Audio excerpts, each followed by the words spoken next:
Coming up on Cogeco News, the latest from City Council on their reaction to COVID-19. The food bank has to change things with a helping hand from the city. And yes, the battalion have yet another draft to talk about.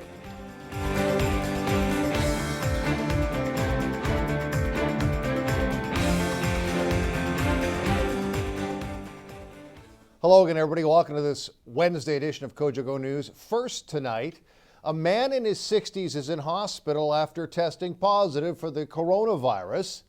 The North Bay Parry Sound District Health Unit says the man contracted COVID-19 while traveling in Arizona. As of this afternoon, 2 cases are in the hospital. 5 of the 8 cases have been resolved, and 1 individual has been discharged from hospital and is self-isolating. We'll speak to the medical officer of health, Dr. Jim Chirico, on Thursday, and we'll have that for you on Thursday's edition of Cogeco News. Will the city of North Bay be compelled at some point to lay off or furlough full-time staff as it deals with a big revenue decline? The city has allowed people to defer property tax payments due to the pandemic and impacts on people's workplaces. To talk about this issue and how the city is coping, Tanya Vraybosch, the city councilor and budget chief, joined us via Skype.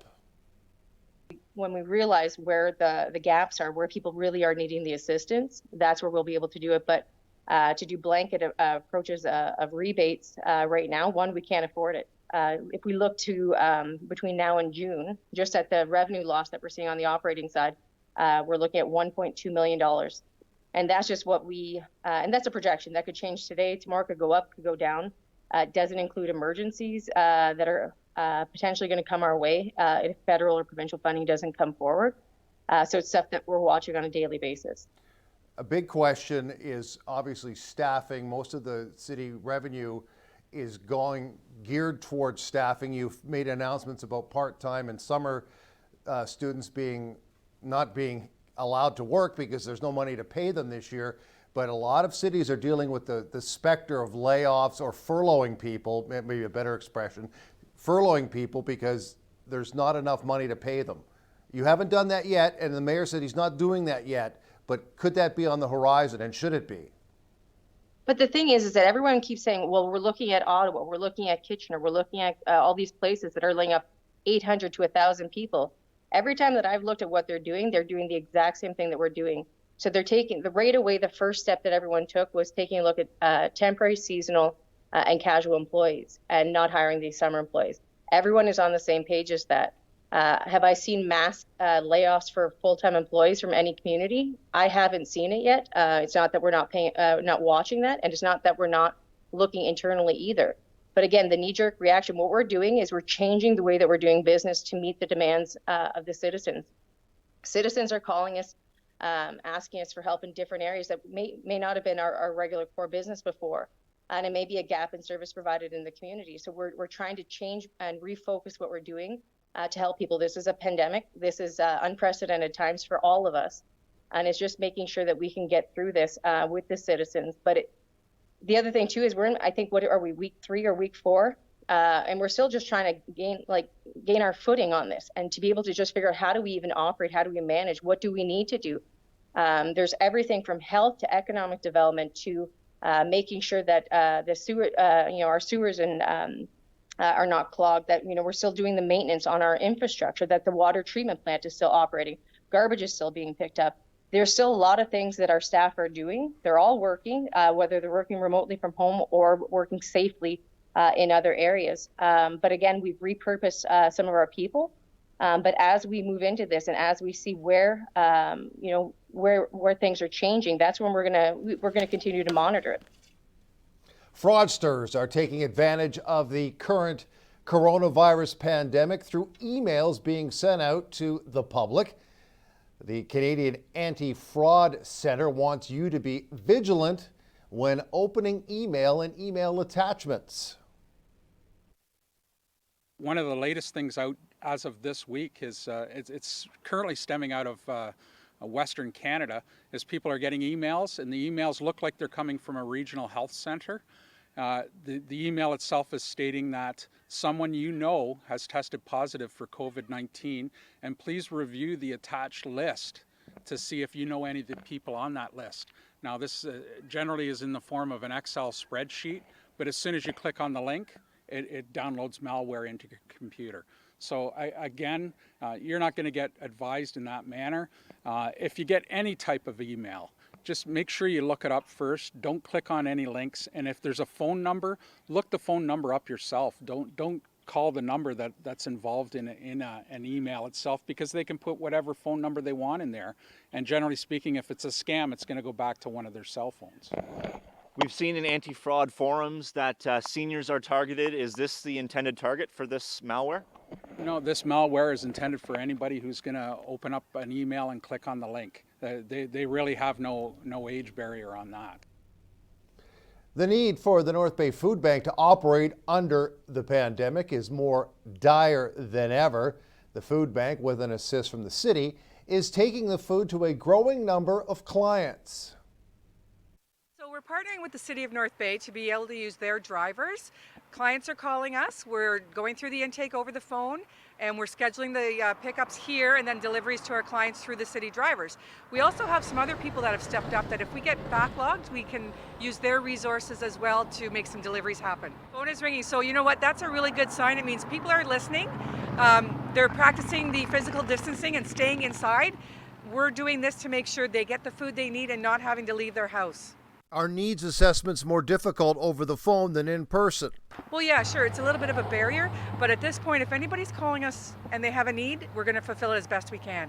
And that need obviously greater with layoffs and job furloughs during COVID-19. We normally see, plus we're seeing returnees that haven't used our services in months, sometimes years, because they were employed.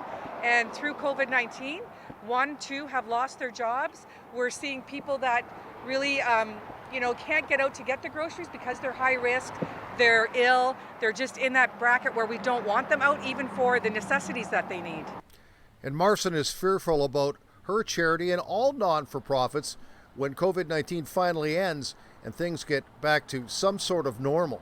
Yeah, there definitely is. So we have to look ahead of the game and really thank our community as they're being the donors that they are. They have continued to support us, and it's our job to work with them moving forward to make sure that the food bank has a sustainability level that will have our clients fed. Peter Chirico has been spending a lot of time on his computer doing video conferences.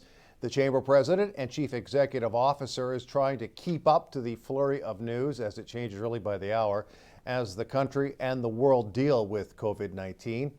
Chirico taking a lot of calls from local business people wondering what is going to happen next. And he also talks about talking to provincial finance ministers about what's going on next. Peter Chirico joins us as well via Skype.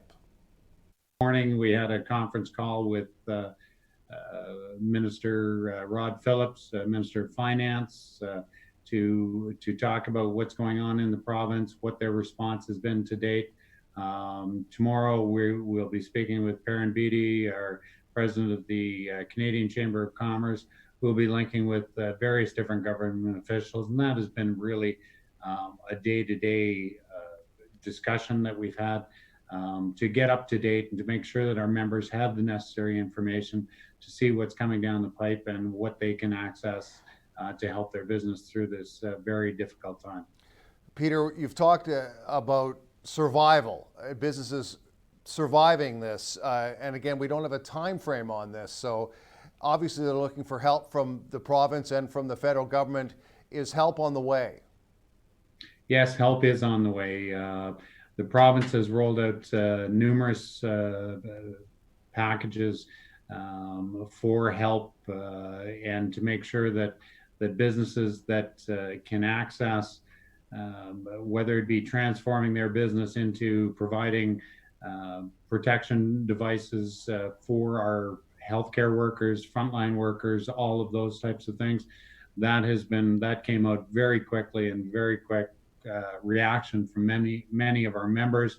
Some great news stories here just locally, whether it be New Ontario Brewery, Living Canvas, North Bay Plastics, all of these, Canadore College, iCamp, all of these are rushing to try and help our front line workers have the necessary protection that they need.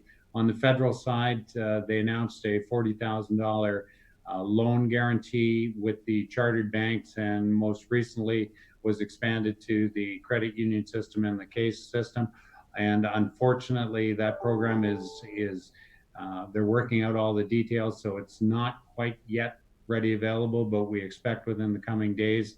And together with the emergency relief program that the feds announced last week, that portal, we found out this week, should be available through the CRA over the next week to 2-week period. So help is on the way. It's a huge undertaking from both levels of government. And certainly we can't forget the municipality in all of this. Municipality is doing what they can, and we are certainly asking them to look at every program, what they can do, how they can help our business communities survive through this, because as you say, Greg, we don't know how long this is going to be. Thank you, Peter. Breakdown has arrived in Cogeco News. Much more right after this.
Welcome back, everybody. Well, coping mechanisms during the pandemic, very, very difficult. And you have to adapt both as an individual and as a parent. It's a very serious issue in dealing this story to your kids and making them stay relatively calm. We hear again from one expert about various ways to keep your kids informed yet calm about the situation. Here is part 2 of our conversation with an expert. The teens really don't quite understand this, but just in a slightly different way, in that they're not highly impacted by it. If they have a job, if they're a teenager where they do have a job, perhaps they've been asked to stay home, and they might understand that some of the gravity of that. For most of the teens that don't have jobs or work, there really isn't yet any real significant impact for them. So it's trying to reinforce to them staying clean, washing their hands. But again, they do still feed off the perception of what they see their parents going through. So the calmer we stay, really the better. The challenge where we're going to see some mental health difficulties or differences is really in that middle range. So they're not fully teenagers yet. They're not kindergarten or even grade school. They're right in that middle school area, and they will see significant impact, just in the sense that the programs that they might have been involved in, if they were doing day camp or if they were doing things of that kind, and obviously they can't go back to school, they will see probably the most amount of disruption. So for them, it is having a semi-adult conversation of we're okay. Everybody really is okay. Obviously, not those that are vulnerable, but that reassurance is important. Trying to keep them busy, give them household tasks, give them things that they can be proactive in trying to be part of the solution. This is always a good thing for children, to give them the ability and reinforce to them that, even if you give them a task of cleaning their bathroom, that was helpful, and reminding them that they've been helpful and that staying clean and doing all the necessary measures are part of the whole process. So it's an empowerment thing, because where that middle ground tends to have challenges is that they feel disempowered, or they feel that they have no ability to help. And giving them positive reinforcement that they are helping is really significant and very helpful to their mental health. A bonus edition of the Entertainment Insider, and what a bonus it is if you've seen this show on Netflix. Adam Conton joins Clark. We look further into the Netflix series that really everyone is still talking about, Tiger King. Should you check this one out? I will say this.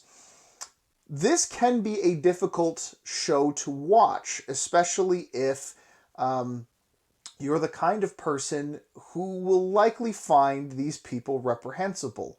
As a cat lover myself and as an animal lover, there were times during this series that I found myself very sad and angry about the people and some of their actions. It is not a show for the faint of heart, to be sure. That being said, if you do want to take an extremely fascinating look into the lives of these people who are so larger than life, the only unbelievable thing about them is that they're completely real, then I cannot recommend Tiger King highly enough. Be warned, it is not a family show. There is a lot of very bad language, mature content, and even some animal abuse. So be careful, tread lightly, tiptoe very, very lightly on this one for sure. And most importantly, when you're watching this, just try to keep things in perspective here, and try not to let the hype sweep you up. Check it out for yourself and see what you think. As for next week's review, it is WrestleMania season. It just passed over the weekend. I'm a huge wrestling fan. I'm very much involved with Northland Wrestling. And a film has recently been released on demand that I think will be worth a watch and will hopefully kind of help quench my wrestling fever that I've been feeling due to the weekend's events. We'll see you next week. Enjoy yourself at the movies. Thank you very much, Adam. Sadly, you got to watch those movies at home for the time being, but yes, Tiger King is something else. COVID-19 resources, very important to remember this if you need some information. Canada.ca/COVID-19, Ontario.ca coronavirus, Telehealth Ontario 1-866-797-000, and myhealthunit.ca. Weather minus Tigers right after this.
Weather is brought to you by Canadore College.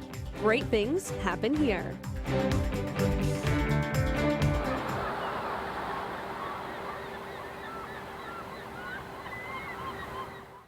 Well, Lake Nipissing's ice-off date of 1945 is safe. Well, welcome back to Cogeco News. I'm Clark Heipel here at North Bay's waterfront off Memorial Drive. I am here for your 5-day weather forecast brought to you by Canadore College. Way back in 1945, the recorded date for the ice being clear of Lake Nipissing was April the 3rd. Sitting here on April the 8th, there is still ice on the lake. However, we are ahead of schedule compared to last year. The ice was declared off Lake Nipissing on May the 8th, so we have a month to go, and it appears we will be ice-free well ahead of that May 8th date. We are just ahead of the Easter long weekend.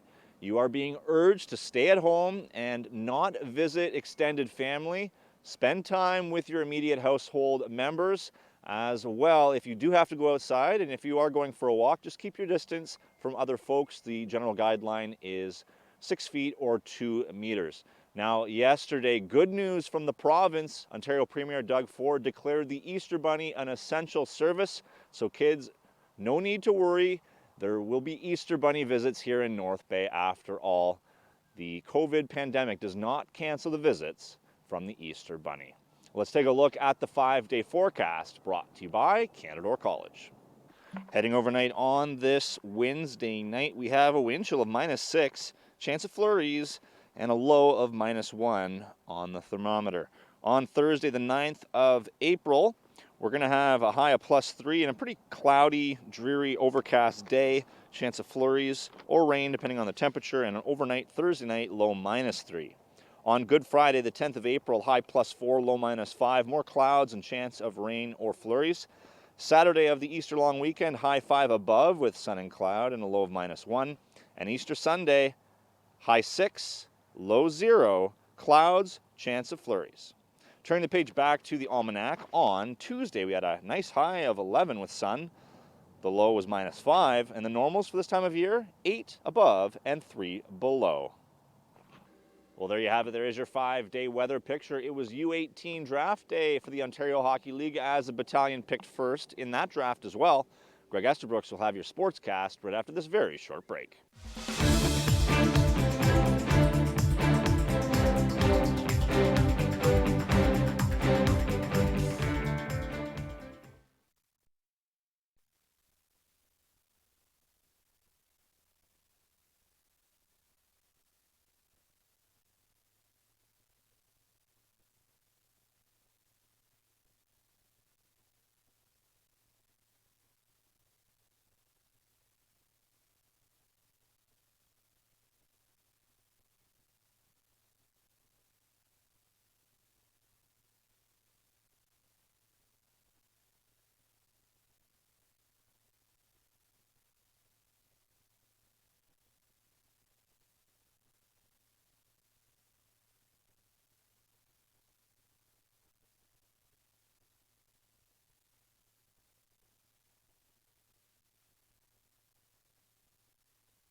Sports is brought to you by Tag Construction for all your construction needs.